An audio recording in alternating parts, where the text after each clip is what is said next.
Good morning. My name is Daniel Okinawa of the Mi'kmaq tribe in Canada. And today I would like to continue looking at the subject of irreconcilable differences.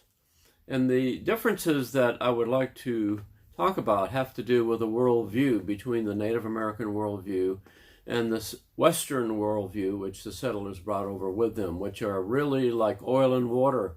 Two separate worldviews that are, I believe, irreconcilable. The problem is that in many Native American reserves, Native Americans have tried to work through the differences and to compromise.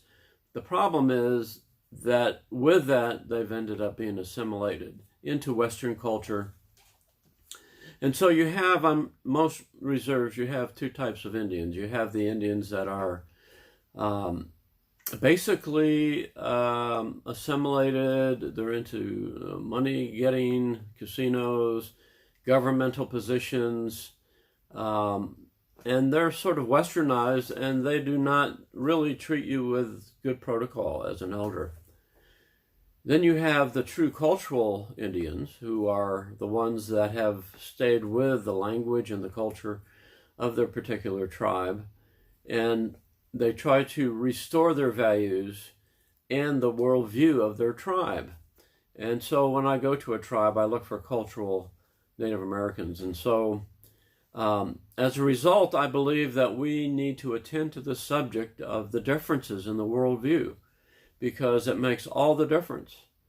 And it's like, we've been separated and relocated into cities, separated on farms.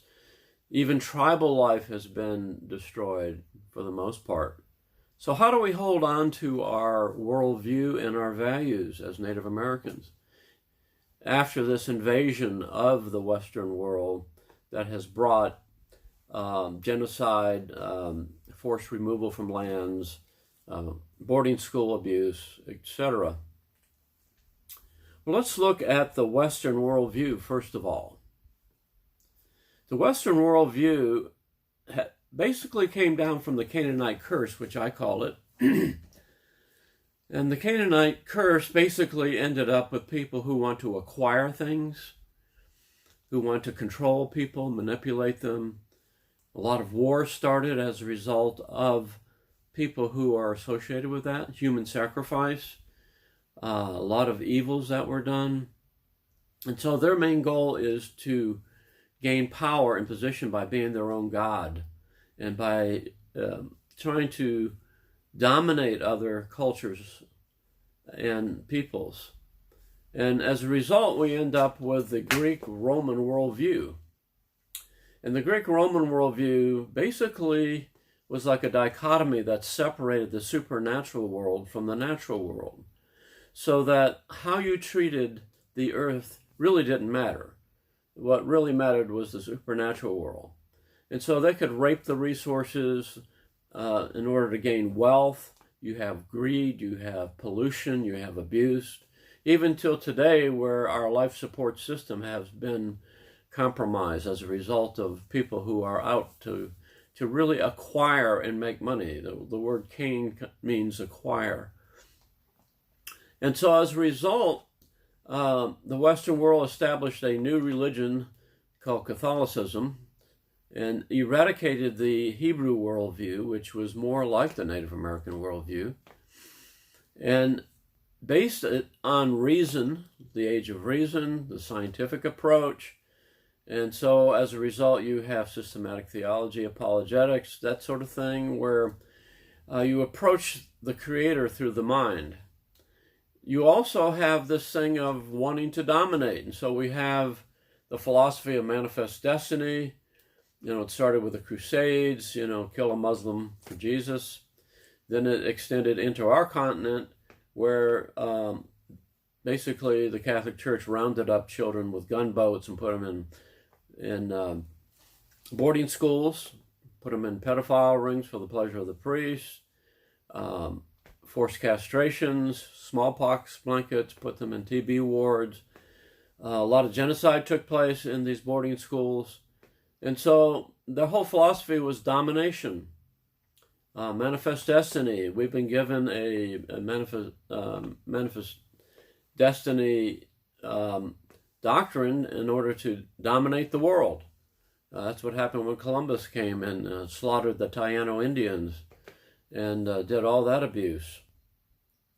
And so you also had the philosophy of eugenics, that there were superior blood types in DNA and there were inferior blood types in DNA. So you had our particular tribal people were called savages. And so as a result of that, then they could abuse us without any guilt at all. And so you don't have the church coming over like Dances with Wolves, trying to learn and understand our culture and seeing the value in our culture.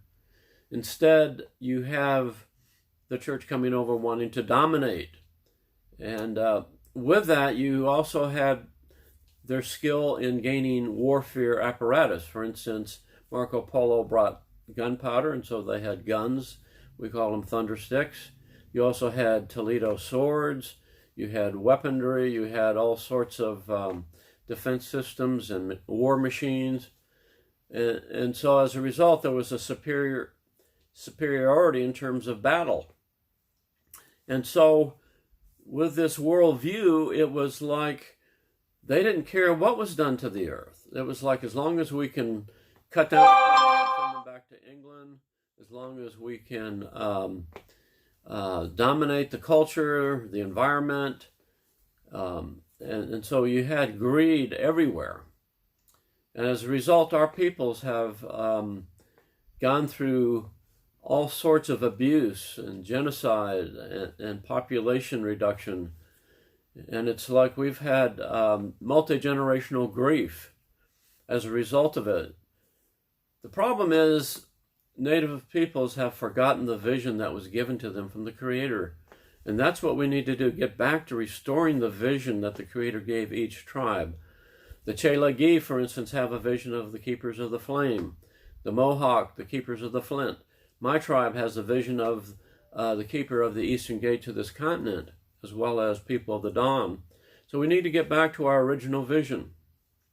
And so basically the Western worldview had to do with domination, staying within your mind, separation of the natural and the supernatural world so they could really pollute the environment and extend their greed out. And as you know, with the yellow gold and so on, they removed Lakota from the Black Hills, the Cherokee from the Kuala boundary, all the way out to the western Cherokee in Oklahoma. And so we know the abuses were done based on that worldview, which was really an evil worldview. The Native American worldview is totally different. Native American worldview believes in an integration of the Creator and the supernatural realm with the natural realm. All things have life, so how you treat the earth is extremely important. And another subject I'm going to bring up another time is how you treat your physical body is a part of that creation. And that's something for Native Americans to look at, because you have a lot of diabetic Native Americans who are overweight now. You have a lot that are just laying around with addictions to drugs and alcohol. So I think a part of really caretaking the creation is, how do you caretake your physical body? You know, I'm 78 years old and I'm still in really good shape. And I feel that I'm honoring the Creator by doing that.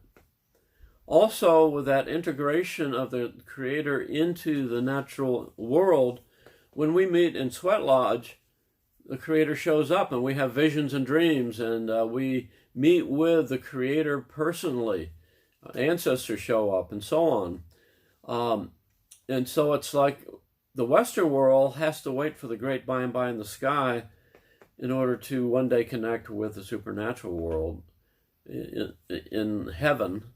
But we can experience the Creator now. We can experience a connection between the Creator and His creation now.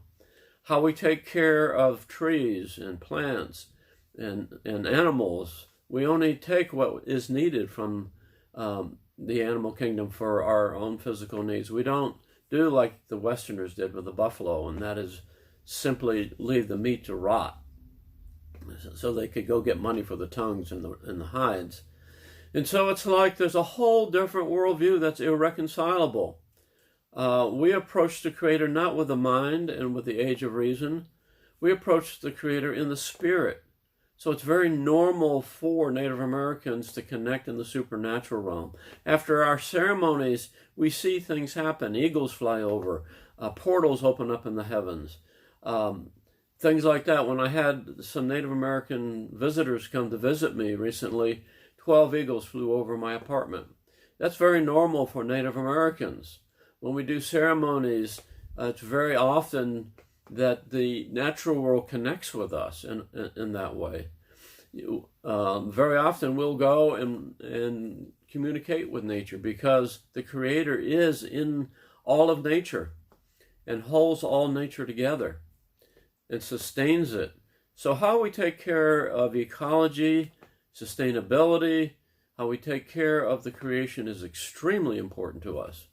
And so the problem is that we have compromised our worldview to try to become assimilated into the Western world. We have become corrupt with casinos, I believe, and gathering money. When I recently went to the Oneida Reserve, their main focus was on how we can raise money. But fortunately, I was able to get invited into the Longhouse ceremony where they were speaking the language and they were really connected with their culture. And so it's like we need to get back to our worldview. You know, the seventh fire prophecy states that one day the Western world will completely destroy our life support system. And at that point, they'll turn to indigenous First Nations people to learn how to take care of this earth. And that day is coming. I believe last year, 7 chiefs lit 7 fires regarding that Lakota pipeline there at Standing Rock. And so it's like there's some things happening that we need to get back to our roots, our cultural values of honesty and speaking the truth, our cultural values of really worshiping the Creator in the way that we were designed to worship the Creator, and getting back to our vision, our individual vision that was given to us by the Creator for our tribes. And so many try to reconcile, but they are irreconcilable. It's 2 different systems. The Native system, and I believe the Hebrew system, has to do with life and has to extend life and healing and harmony and balance, whereas the Western worldview has to do with destruction and taking of life and taking of resources. And so we need to decide which worldview we're going to operate under.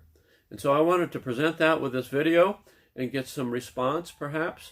And so again, my name is Daniel Okinow, and this is the end of this broadcast. Thank you.